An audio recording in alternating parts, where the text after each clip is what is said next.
સ્વામિનારાયણ ભગવાન એક વખત કારિયાણી પધાર્યા અને વસતા ખાચરે ભગવાનને ફરિયાદ કરી, પ્રભુ મારે આંગણે એક ઘોડી છે. જૂના જમાનામાં આજે કેમ બધા BMW અને મર્સિડીઝ ગાડી રાખે, એમ ઘોડાઓ રાખતા પેલા બધા. તો કે મહારાજ ઘોડી છે ને ઘોડીને જેટલી પણ વછેરી જન્મે એ બધી એક આખે કાણી જન્મે છે, આંધળી જન્મે છે. ઘોડી બીમાર નથી.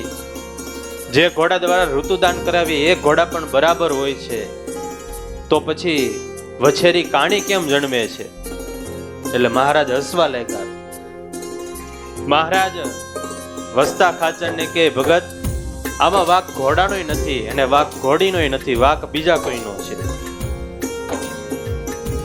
મહારાજ કે એ ઘોડીનો રખેવાળ, એ વૃદ્ધ રખેવાળ, અને એની નાનકડી એવી દીકરી નાનપણથી નાની છે ત્યારે જ મૃત્યુ પામેલી. એટલે આ રખેવાળને નાનકડી દીકરી પ્રત્યે એટલો બધો લગાવ, વાત્સલ્ય ભાવ કે આ ઘોડીને પોતાની દીકરીની જેમ રાખે, અને સામે ઘોડીને પણ રખેવાળ પ્રત્યે એટલો બધો લગાવ.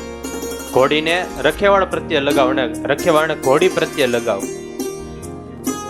ત્યારે સતત ઘોડીને રખેવાળનું ચિંતન થાય. થોડી વાર પણ રખેવાળ ક્યાંય પણ આગો પાછો જાય તો ક્યાં ગયો હશે મારો રખેવાળ, ક્યાં ગયો હશે? અને રખેવાળને પણ ઘોડીનું ચિંતન થયા કરે. પણ મોટી તકલીફ એ છે કે રખેવાળ એક આંખે આંધળો છે.